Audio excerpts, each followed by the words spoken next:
embargo, nunca hablamos.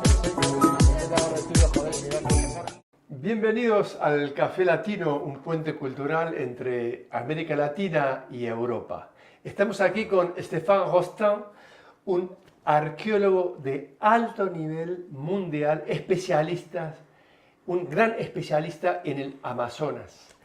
Lleva 40 años trabajando en la Amazonía, ha organizado programas científicos, es autor de más de 40 libros y 450 publicaciones, ha hecho análisis del paisaje y de terraplenes precolombinos, hace etnoarqueología y viene a revelarnos 40 años de trabajo y realmente va a ser un gran impacto para nosotros. Buenos días, muchísimas gracias por estar aquí con nosotros. Buenos días. Bien, nos gustaría primero que nos ubiques, Stéphane.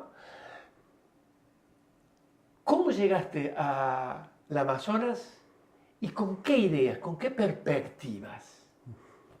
Bueno, llegué por casualidad porque yo quise desde los 6 años ser arqueólogo y empecé las primeras excavaciones en Francia cuando tuve 15 años y fui por primera vez. Yo quería trabajar en las Américas y me fui a viajar a los 18 años, 6 meses en Mesoamérica y empecé la universidad de la Sorbona. Se podía hacer, había 3 opciones a la época para las Américas, eran los mayas y los mayas. Así que empecé a trabajar en los sitios mayas de Guatemala y tuve la oportunidad de ir en 85 en Guyana Francesa como arqueólogo y me encantó realmente esa arqueología tan diferente que no sea una arqueología de las ciudades, de los templos mayas, de sociedades un poquito expansionistas que sacrifican a sus enemigos, que no me atraía mucho finalmente. Y en la selva yo encontré a indígenas que realmente me cambiaron todas las ideas, los prejuicios, las ideas falsas que yo tenía sobre la Amazonía. En realidad no conocía nada a la Amazonía, como mucha gente en Europa pensamos saber y no sabemos. Así que aprendí poco a poco a descubrir esa Amazonía escondida y empecé en Guyana por cambiar. No había arqueólogos. Estuve el primer arqueólogo francés a trabajar sobre la Amazonía y tuve que inventar un poquito la práctica de la Amazonía y empecé con sobrevuelos a lo largo de la costa de la Guyana. Pero evidentemente llegaste con una visión de lo que era el Amazonas, una visión de cómo ha sido formado en Europa, como la visión, digamos, occidental, europea, sobre el Amazonas. No tanto, porque no se aprende nada en la escuela o en la universidad sobre la Amazonía. Hasta hace poco no había libros, casi no libros sobre la Amazonía, la historia de la Amazonía y otros aspectos, o libros de sabios, para sabios, pero para el gran público no había tanto. Yo hice hace 3 años el primer Que sais-je, son pequeños libros sobre la historia de la Amazonía. No existía ni un libro, hay 4.200 Que sais-je, no había ni uno con el tema de la Amazonía. La Amazonía es algo que hemos puesto de lado desde la conquista. Cuando Colón llegó a América del Sur, en el delta del Orinoco, pensó haber llegado al paraíso terrestre. Y esa idea de un jardín natural, de una selva virgen, hasta hoy en día está muy impactante en el espíritu de la gente. Y cuando digo que no es así, mucha gente duda, porque la ignorancia es más fuerte a veces que el conocimiento. Eso es humano. Claro, pero llegaste con poca información, no había mucho disponible, pero cuando empezaste a trabajar, cuando empezaste a estudiar y entraste a terreno, seguramente debes haber contactado con las primeras versiones más arqueológicas, etnográficas sobre el Amazonas. Había muy pocos arqueólogos a la época en la Amazonía. La Amazonía son 7 millones de kilómetros cuadrados, es decir, es el tamaño de Australia, casi el tamaño de Europa, y había que menos de 10 arqueólogos en todo ese espacio, y excavaban, encontraban un poquito de cestos de cerámica, y como no decían mucho los cestos de cerámica, comparaban los sitios arqueológicos al modo de vida actual de los indígenas, sin darse cuenta que hubo un cambio mayor en 1500 de nuestra era, cuando los europeos llegaron a la Amazonía y con las enfermedades que tenían, los virus, las epidemias, mataron a 85% de los habitantes. Es decir, que los que viven hoy eran los sobrevivientes, los herederos de un pasado perdido. Y no se puede comparar el modo de vida actual, donde hay algunos millones de indígenas, con la época precolombina, donde había millones, decenas de millones. Pero tenemos la versión en América Latina y en Europa de que las civilizaciones, las culturas eran la cultura inca, la cultura azteca, y que en el Amazonas había pueblos migrantes sin cultura, sin nada sustantivo más allá de la caza y la pesca. Obviamente tú vienes a mostrar otra situación y realmente es un poco como el cambio de paradigma, que no somos el centro del universo, cuando Copérnico y Galileo dicen no somos el centro del universo. Tú vienes a decir otras cosas de lo que se creía y lo que el sentido común estaba viendo.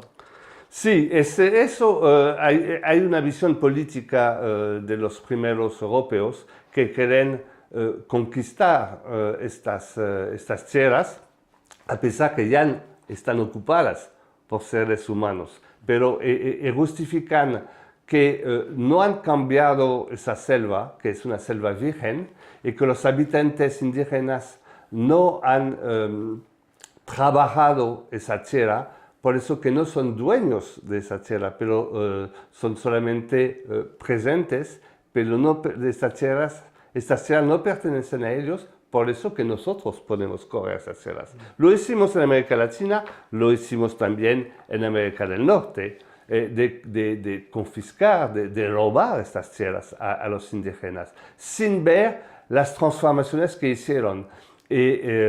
Por ejemplo, hay partes de la Amazonía que fueron transformadas de manera muy intensiva por los primeros habitantes. La vegetación, cambiaron la vegetación sacando las especies que no les interesaban para plantar frutales, plantas de consumo, plantas de farmacopea, y esas transformaciones de la vegetación perduran hasta hoy en día.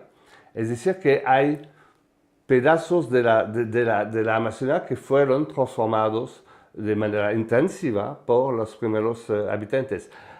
Voy a tomar un solo ejemplo sobre las cunas de la domesticación de las plantas en el mundo. Sobre 14 cunas reconocidas, hay 11 que están en los trópicos. Muchas están en esa cintura ecuatorial.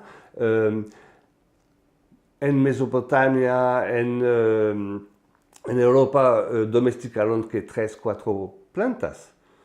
En México, 3 o 4. En los Andes, 2 o 3.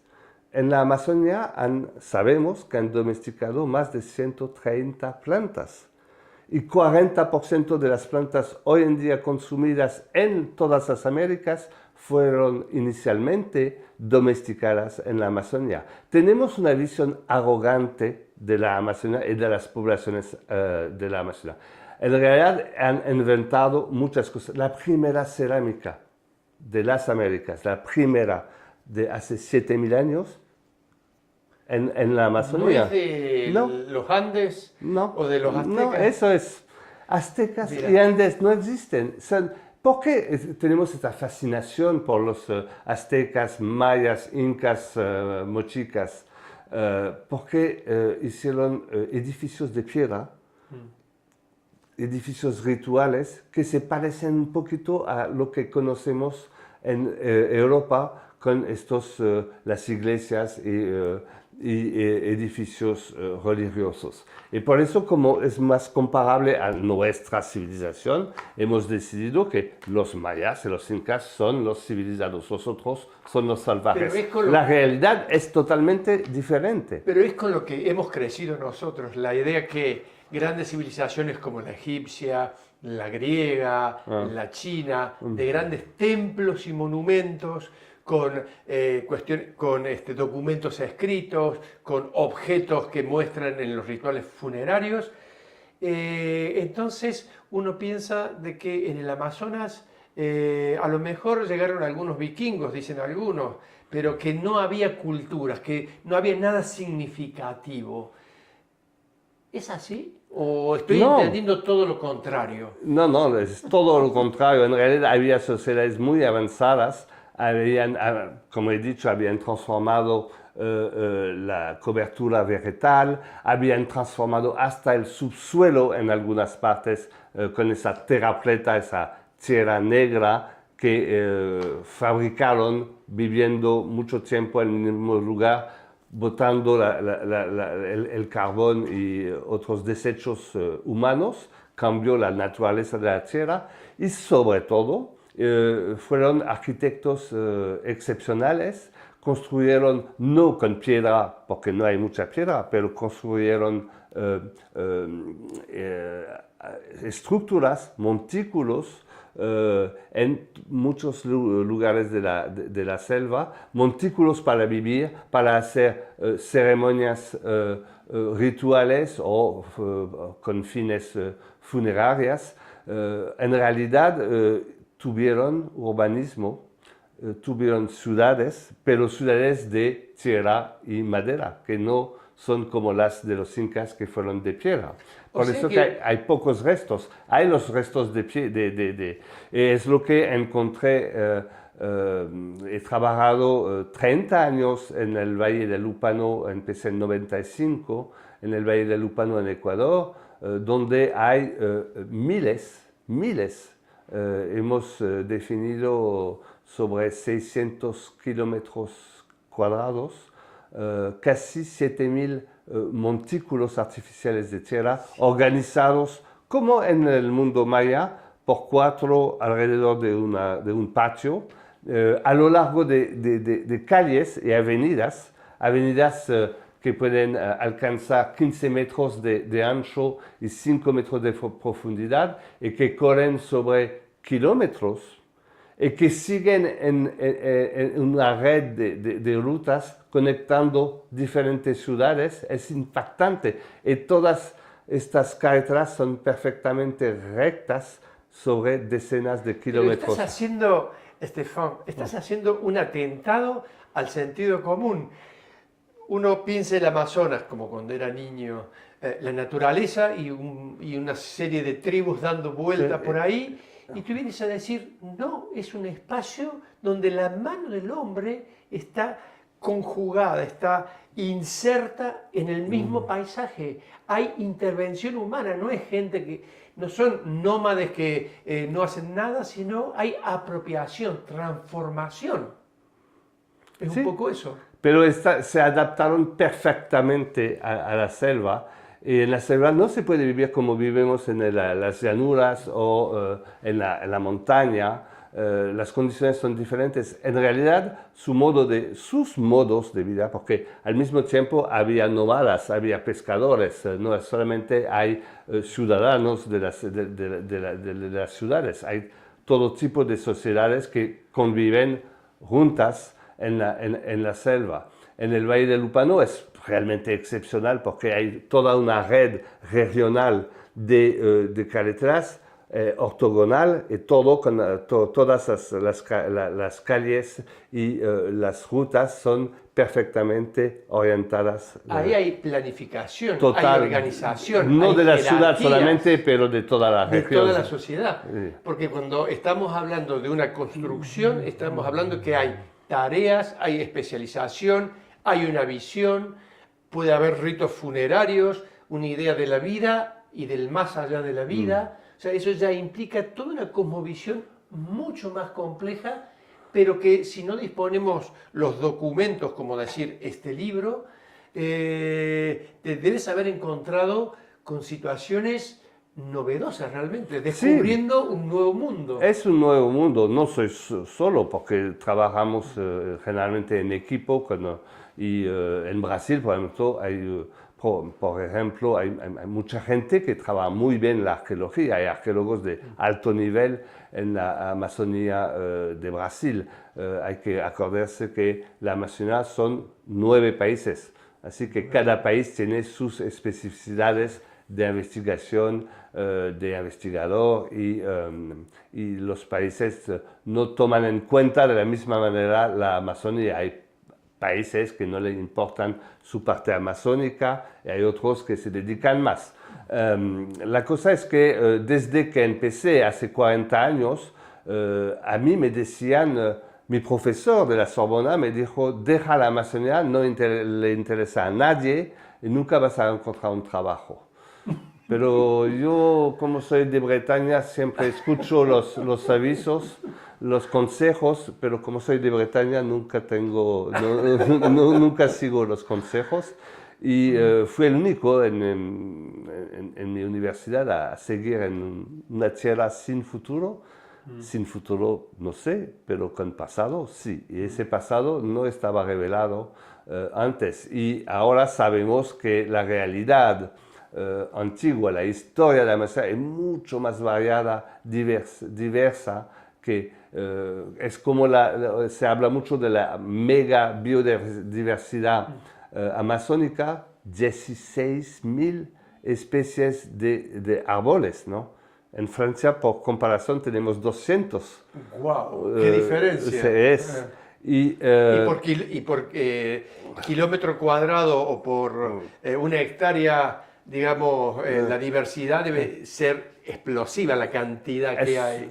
Más o menos 1 kilómetro cuadrado se estima a 200 especies diferentes. ¡Guau! ¿Y en Francia? En Francia, no, menos de 20.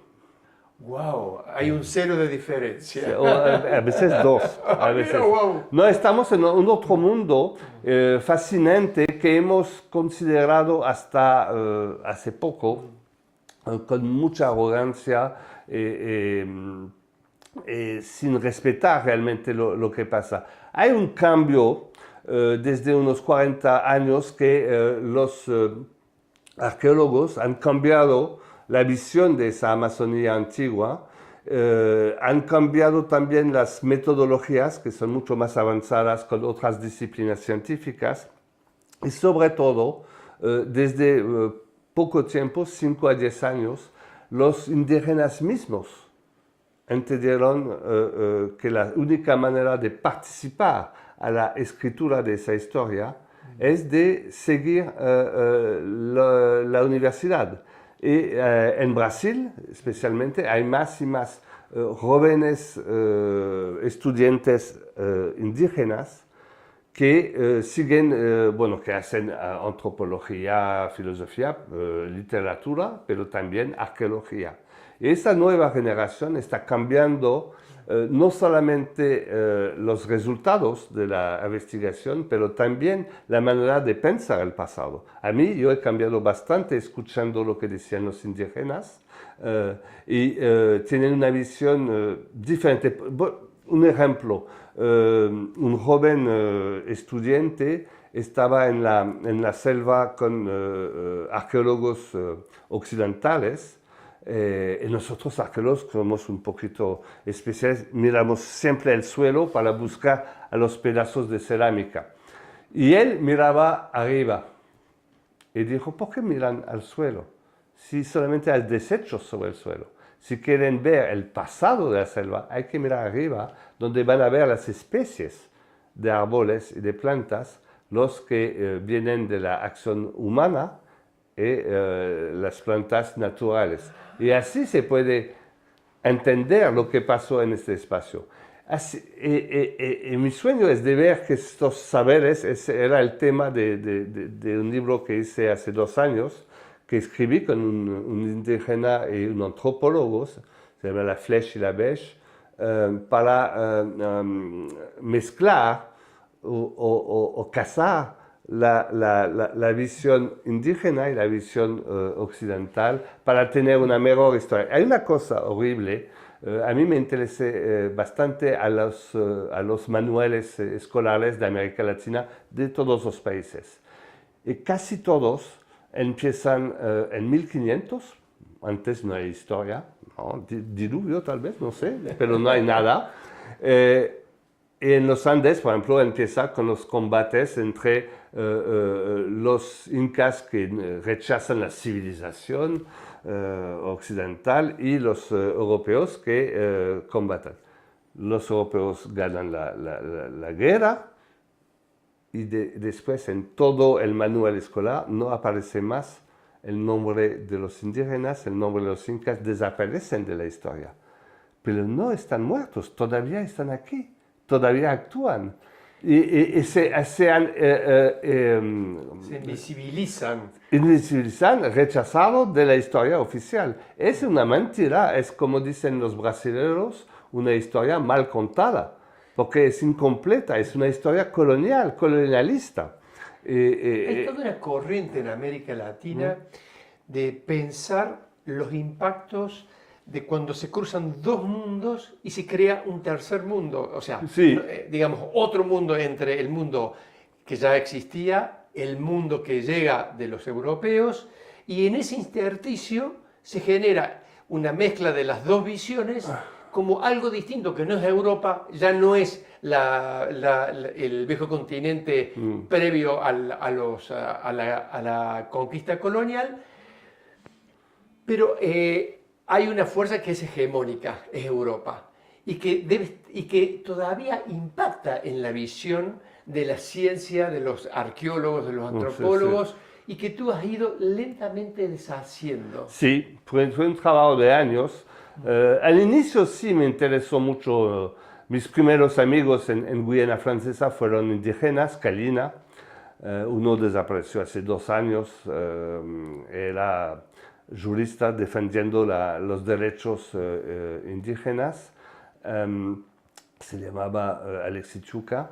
Pero fueron los primeros que me enseñaron la selva y no había arqueología en Guyana a la francesa a esa época, así que tuve que inventar una manera de estudiar el pasado, y las cerámicas, bueno, a veces son lindas, pero no dicen mucho. Y por eso que organicé sobrevuelos de la selva y sobre todo de los pantanos de la costa con ULM, ultraligero motorizado, estos pequeños... Sí, la tecnología te ayudó a No, ver... ese es un pequeño avión muy peligroso que sobrevolando descubrí miles de pequeños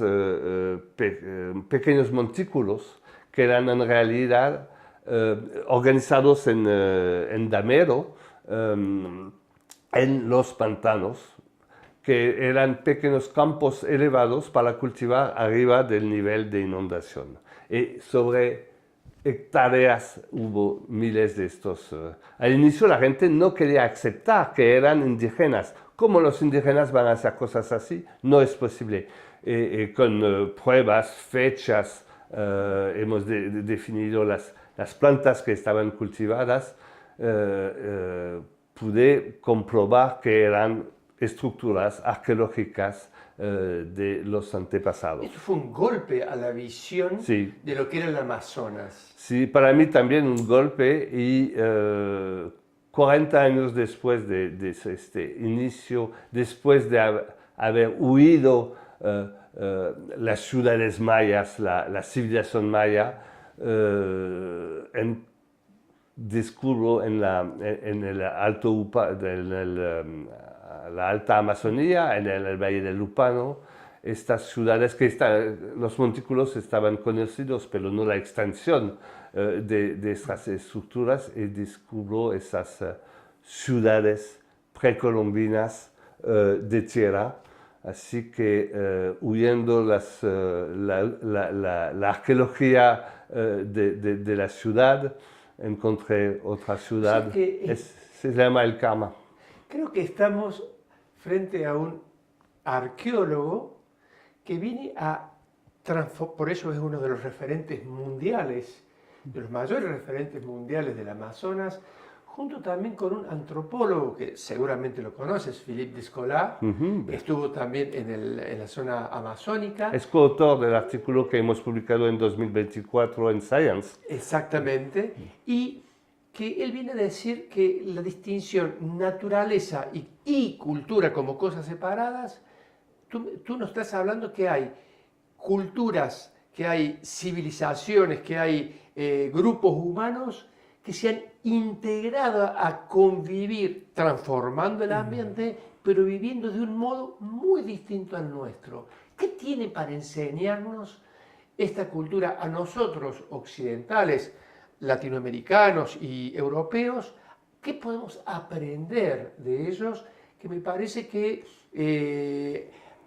han dejado un legado. En lo que yo, escuchándote, digo, tengo para aprender. No sé, supongo que tú estás mucho más allá de mi pregunta básica. No, es que hemos perdido desde hace 1000 años una visión, hemos rechazado durante estos 1000 últimos años la selva. La selva europea, la selva de cualquier mundo, es un dominio selvaticus. Lo salvaje. De los salvajes, habitantes de la selva. La etimología de salvaje es esa. Ah, mira, claro. no sabía. Sí, selvaticus en latín. Pero hemos rechazado, hay la civilización en la ciudad y los salvajes en la selva. Y hemos cortado tanta selva en el mundo que para nosotros es el enemigo, se cambió en enemigo, a pesar que tenemos que convivir, lo sabemos ahora con los cambios climáticos, que convivir con la selva y con los árboles para sobrevivir. Y lo que hemos perdido es esa interacción del ser humano con el medio vegetal de la selva y con los habitantes invisibles de la selva. Y los indígenas viven otra realidad. Hay una expedición en estos momentos en el espacio Kraftwerk sobre Brasil, en París, donde hay una especialista indígena, Trudrua Doriko Makushi, expone dibujos de indígenas. Y al momento hay 2 dibujos, una selva muy linda, de dibujos al crayón que hicieron los indígenas, que es linda, muchos árboles diferentes, una muchedumbre de árboles, y al lado hay otro dibujo de una selva comparable, pero llenas de seres invisibles, de dueños de los animales, de maestros del paisaje. Todos estos seres invisibles son naturales que no vemos, pero para los indígenas existe. Y estos 2 dibujos de la visión europea y de la visión indígena aprenden mucho a nosotros esa manera. Para nosotros, durante la Edad Media, las hadas, los elfos, todos los seres de la selva, era una realidad. Hemos matado ese mundo. En una iglesia hay un montón de mundos invisibles. Y hemos matado ese mundo invisible de nuestro, porque hemos decidido que la naturaleza es lo que nosotros vemos y aceptamos, el resto no existe. Y cambiar la sociedad occidental ahora me parece un desafío bastante difícil de obtener, pero lo que espero es un respeto un poquito más fuerte del pensamiento indígena. Son los primeros habitantes, hay que escucharlos. En Brasil aceptan en la universidad indígenas. Hay entre Francia y Brasil intercambios para que estudiantes indígenas vienen a Francia para estudiar durante un tiempo. Hay gente que empuja esos intercambios entre los primeros habitantes y nosotros para tener una historia más equilibrada, más justa del pasado de la Amazonía. Pero hay un conflicto, Estefan, hay un conflicto político, me parece, en el sentido de que si la selva no es solamente recurso material para ser apropiado y encima tampoco es un lugar neutro, no humanizado, sino todo lo contrario, es un lugar humanizado y podemos, si queremos, si así lo deseamos, entender la naturaleza o la selva no como un recurso apropiable, sino para interactuar. Entonces, hay dos versiones. Supongo que esto políticamente, hoy, 2026, sigue siendo un conflicto político, porque el Amazonas, si no es un recurso, entonces ¿por qué deforestarlo? ¿Para plantar soja para que coman los cerdos en China?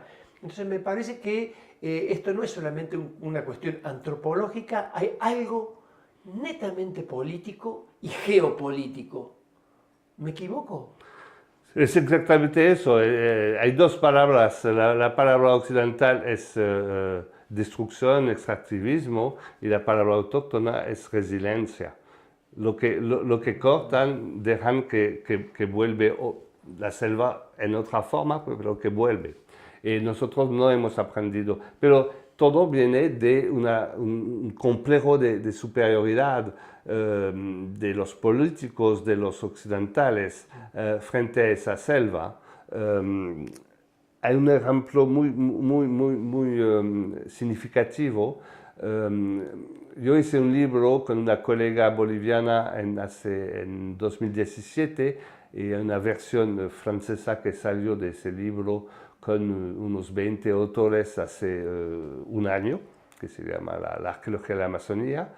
La idea de ese libro al inicio era para los políticos de cada país, de los nueve países amazónicos, porque había visto una carta de la UNESCO, linda, la tierra con todos estos puntitos de sitios reconocidos por la UNESCO, lindo.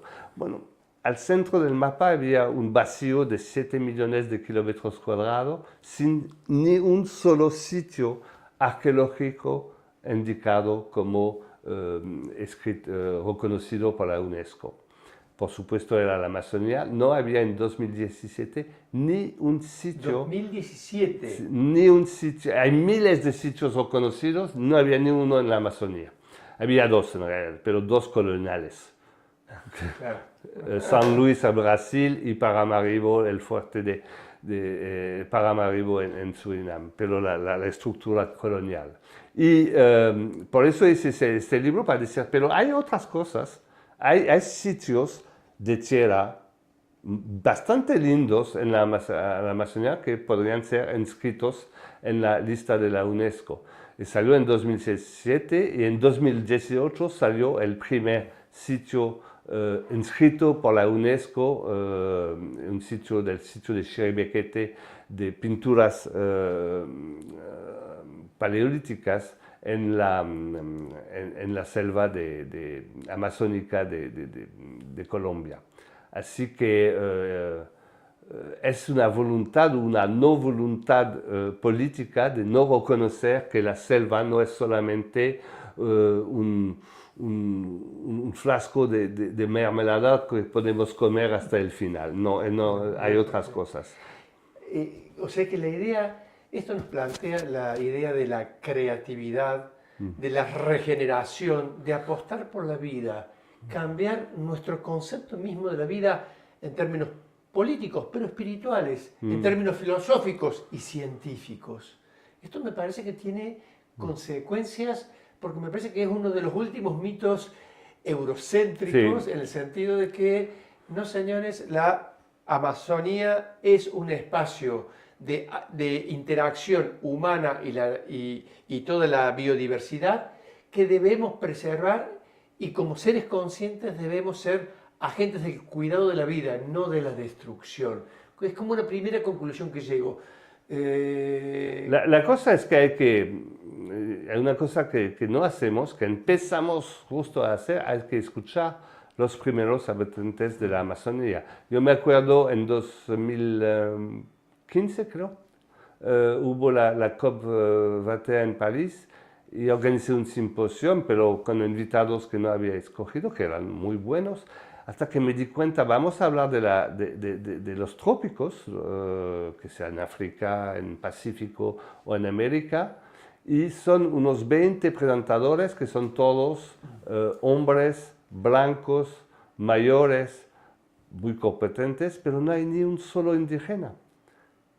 Nunca están invitados. En la última en Belém no estaban invitados para... Se reproduce un patrón de poder colonial. Súper colonial, porque los indígenas no fueron invitados para las discusiones y las decisiones finales. Son los primeros habitantes y han comprobado, y los arqueólogos han mostrado el éxito de ese manejo de la selva. Y a pesar de eso, vamos a decidir si vamos a cortar más selva o menos selva. Nosotros vamos a decir, son gente que viven afuera de la selva que deciden eso. O sea que tus conclusiones, ya nos va a comentar, espero, nos fue comentando todo el proceso de cómo llegó.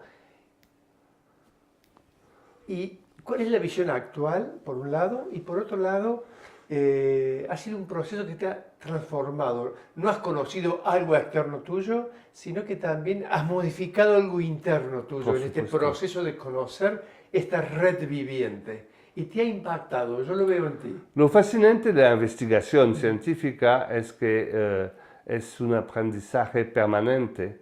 Cada sitio, nuevo sitio, es un nuevo caso. Hay que pensar cómo estudiarlo, qué información podemos sacar. Es lo fascinante de la investigación científica, es que cambia siempre, nunca hace lo mismo y te transforma la personalidad. A mí me transformé bastante trabajando, he vivido 20 años en América Latina para la Amazonía y claro, he cambiado mucho. Lo que veo hoy en día es el cambio que me parece lo más prominente, es la participación aceptada de los indígenas a la construcción de un saber. Y ahora los indígenas publican libros, a veces publican libros de ciencia. Mira, Elton Krenak, por ejemplo, que publica libros y que fue el primer inmortal, porque fue aceptado a la Academia de Letras como miembro en Brasil. Así que entró en la cúpula del saber. Hay un cambio que se hace poco a poco, muy lento. Poco a poco se reconocen derechos humanos a los indígenas, lo que estaban rechazados antes. Y todo ese cambio demasiado lento, pero cambio de la consideración de los indígenas, creo que nos abre un futuro tal vez más optimista. Y para concluir, Stefan, ¿qué dirías como síntesis si tuvieses que hablar con tu hija? Una pregunta más intimista. Si tuvieses que hablar con tu hija para dejar tu legado de décadas de vida puesta aquí, de conocimiento colectivo, de descubrimiento, de choque contra prejuicios y que ha descubierto cosas. ¿Qué síntesis le dirías a tu hija en referencia al Amazonas y a la experiencia interior de conocer y abrir un mundo tan vital y tan necesario en nuestra urgencia climática? Es a lo mejor muy densa la pregunta. Sí, podría decir, primero disculpe por lo que hicimos, porque hemos destruido. Hace 50 años que sabemos que el cambio climático es influencia del ser humano, el actual, y que vamos en tiempos oscuros. Winter is coming, el futuro va a ser bastante difícil, lo vemos en estos momentos con la canícula en Francia, pero estos eventos fuertes van a seguir más impactantes. En la selva también. Desde que empecé a trabajar en la Amazonía, 12% de la Amazonía han desaparecido, cortados. Es más o menos la superficie de España, que fue cortada. Nada más ni nada menos. Y eso va a tener consecuencias y además tenemos una visión con la África Central, que hemos cortado bastante la selva y que la salinización, con la salinización llega la sequía. Lo mismo. Y la emigración de la gente. Y la migración después de la sequía. Es lo que puede pasar en la Amazonía. La Amazonía es un gigante con, como se dice en francés, con pies de arcilla, pies frágiles. Y una reflexión, ya para ir cerrando. Recuerdo cuando se quemó la iglesia de Notre Dame, la flecha. Y en el momento que se estaba cayendo esa flecha, se estaba incendiando el Amazonas y también una parte de Australia. Y yo dije, qué simbólico, el lugar sagrado de Francia, la Ile de la Cité, se cae esta verticalidad que es la ascensión espiritual, pero también se quema el Amazonas, ¿no? Y también el Museo de Río de Janeiro, poco después, el Museo tradicional de Río de Janeiro, que tenía 200 años. No, a esa época yo escribí un tribune en el periódico Le Monde que se llamaba Nuestro drama de la Amazonía. Porque toda la gente lloraba por la catedral de Notre Dame, pero a ese momento fue un año excepcional para los incendios de la Amazonía y nadie hablaba de eso, porque es allá. O sea, estamos repitiendo un patrón colonial Sí. de mirarnos el ombligo. Eso veces, sí, ¿no? es feo ese Es ombligo. feo. Bueno, pero gracias a personas que investigan, como Stéphane y todo el equipo, muchos franceses, latinoamericanos en todo el mundo que hacen conciencia y que están mostrando un enfoque mucho más global y mucho más real. Podríamos hablar horas con Stéphane. Queremos agradecerle sinceramente, esperemos que el Café Latino haya cumplido esta tarea de ser el puente, los pontífices entre América Latina y Europa, para hacer este intercambio. Yo como latinoamericano he aprendido muchísimo de una visión sobre el Amazonas gracias a las investigaciones y tanto trabajo y sudor puesto en los mismos momentos que aquí en Francia. Estamos en una sensación térmica de 43 grados. Muchísimas gracias, Stéphane. Gracias. Y esperemos nuevos encuentros contigo. Aquí hay los resultados de la investigación. Recomiendo este libro, que es uno de los tantos resultados, porque escribe un libro por año, es altamente productivo, Stéphane. El libro Amazonie, une histoire de civilización de la forêt. Amazonas, una historia de las civilizaciones de la selva. Realmente es un libro que vale la pena, lo he leído y recomiendo realmente la lectura. Quisiéramos saber dónde conseguir este libro tan ejemplar y tan interesante. Espero que está en muchas librerías y almacenes de libros. Talandier es un editor bastante famoso Sí. de libros de historia. Generalmente publican libros de historia europea. Y ahora abrieron un poquito su espacio a otros países, otros lugares, y es una colección sobre la historia de bastante temas. Se encuentra en muchos lugares, creo. Bueno, muchos videos has realizado, muchos libros y artículos. Vamos a publicar nuevos materiales sobre el interesante trabajo e investigación que ha desarrollado Stefan. Muchas gracias, amigos. Hasta el próximo encuentro.